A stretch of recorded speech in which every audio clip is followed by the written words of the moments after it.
we will never back down in our support of Ukraine. Slava Ukraini! Mr. Speaker, the Prime Minister could not care less about Ukraine. He only cares about the fact that he's losing the carbon tax debate so badly that he would suggest that anyone who's against the carbon tax is against Ukraine. The exact opposite is true. Everyone has an opinion about Canadian federal politics. Oh, yeah. Hey gang, what's up? Just Aaron, right here, Canadian Looney. Woo! That's a fun sound every time. You know when you hear that sound, something loony is going on. Like in our House of Commons all the time.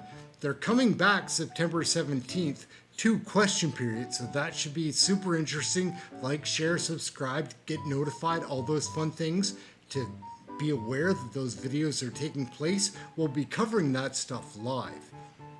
Also, we make so many other videos, but first we're gonna jump into this, which is a trouncing by Pierre Poilievre over Justin Trudeau on the Ukraine. Trudeau even has backbenchers helping him out. They don't really help him out, they lob him a T-ball question. Trudeau hammers it, I guess, but then gets nailed by Pierre Poilievre. Like, who's going to be the next Prime Minister? The polls say. Let's take a look. Let's take a listen. Here we go. Pierre Poilievre is pretty sharp. Justin Trudeau is no match. Let's have an election. Let's check it out. Order. The Honourable Prime Minister has 25 seconds left on the clock. 19 years as a member of Parliament. Perhaps we need to make sure that they understand commercial sensitivities to guarantee good jobs for Canadians. Our investments that have been supported by labour unions, that are supported by local leadership, understand that we're building not just jobs for right now, but jobs for coming generations, and working hand in hand with companies to make those investments in Canada is what this government is focused on. Hear, hear. The Honourable Leader of the Opposition. What he's focused on is diverting Canadian tax dollars away from union workers in places like Windsor to foreign replacement workers from South Korea.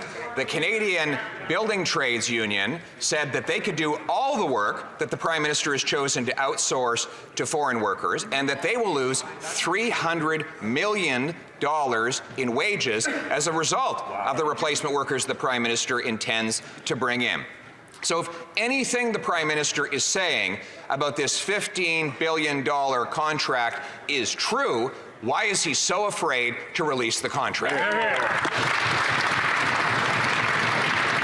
The Right Honourable Prime Minister. Mr. Speaker, training up an already world-class Canadian workforce in more innovative and highly specialized machinery is good for the thousands of long-term quality jobs that Canadians are gaining with these investments. It's obvious that the Conservative leader is yet again looking for a slogan to justify his ideological opposition to investing in Canadians' futures.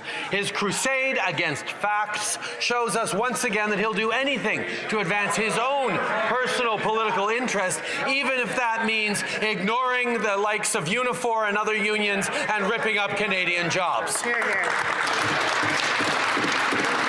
The Honourable Member from Etobicoke Centre. Mr. Speaker, my question is to the Prime Minister on Bill C-57. This fall, as the Ukrainian people fight to defend themselves against Russia's genocidal invasion, our government signed a historic, modernized Canada-Ukraine free trade agreement with the government of Ukraine. It's important to remember that the Ukrainian people are not just fighting for their own freedom and survival, they're also fighting for us, and we need to be fighting for them. Now, most MPs voted in favor of this free trade agreement, but every single Conservative MP voted against it. They voted unanimously against supporting Ukraine. So my question to the Prime Minister is, will he share with Canadians why the Canada-Ukraine free trade agreement is so important to Canada and to Ukraine? The Right Honourable Prime Minister. Mr. Speaker, I thank the member for Etobicoke Centre for his question and, of course, for his long-standing commitment to the Ukrainian people. While Ukrainians are fighting for freedom and their very right to exist, the Conservative leader is pandering to far-right Republican-style politics that is creeping into his party. By voting against a crucial bill for Ukraine, that leader is playing into the Kremlin's hands. On this side of the House, without question, opposition, we will never back down in our support of Ukraine. Slava Ukraini!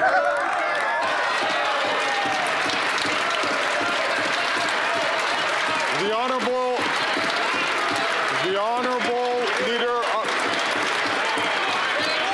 honourable leader of the opposition.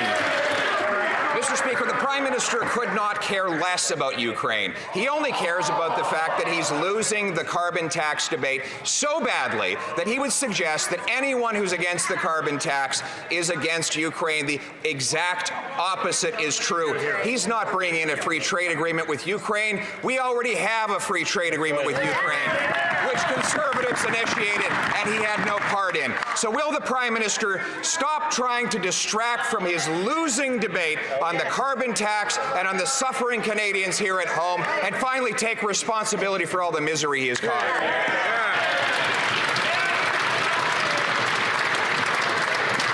The Right Honourable Prime Minister. Now, not only does the Leader of the Opposition thinks he knows better than everyone else in this House, he thinks he knows better than Volodymyr Zelensky what Ukraine needs right now, because President Zelensky and his government are asking us to pass this modernizing of Canada-Ukraine's free trade deal. And the Leader of the Opposition is saying, no, no, no, we don't support it because it imposes a carbon price on Ukrainians. Of course, the fact that the Ukrainian embassy is pointing out that no, it does no such thing, and indeed they've had a price on pollution for years now, is proof that he's just trying to make an ideological argument.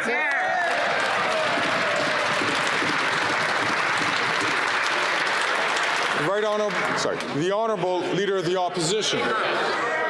His ideological argument is that he would block selling Canadian natural gas to force Europeans to buy Russians' gas. He would give the money to the Kremlin rather than giving it to Canadian workers. He exported a gigantic turbine to Putin to pump gas into Europe and fund the war over there. Meanwhile, he opposes a carbon tax here at home. He can try all he wants to impose the carbon tax through a trade agreement or by delaying the carbon tax election. But here's the fact. I will win the carbon tax election, and I will axe the tax. When will he get it through his head?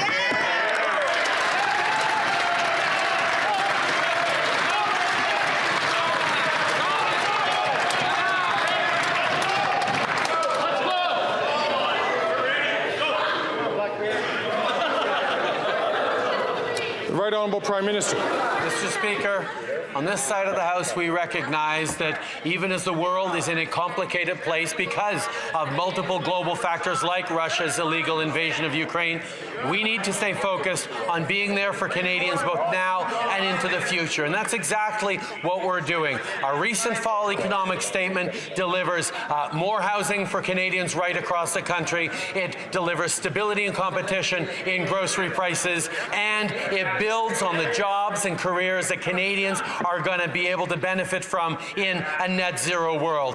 The Conservative Party's climate denialism is not building a stronger economy for Canadians. The Honourable Leader of the Opposition. Well, that got him to back down real quick, didn't it, Mr. Speaker? We know this Prime Minister is ashamed of the hideous record he has of sending 2 million people to a food bank, of doubling the rent, of making it so 9 out of 10 young people cannot afford homes, where there's a massive increase in the number of people who have jobs that have to resort to breadlines in order to eat. He doesn't talk about the middle class and those working hard to join it anymore. He's trying to distract Canadians every day and every way from the misery he has caused at home. Why doesn't he take responsibility for that misery and finally do his job?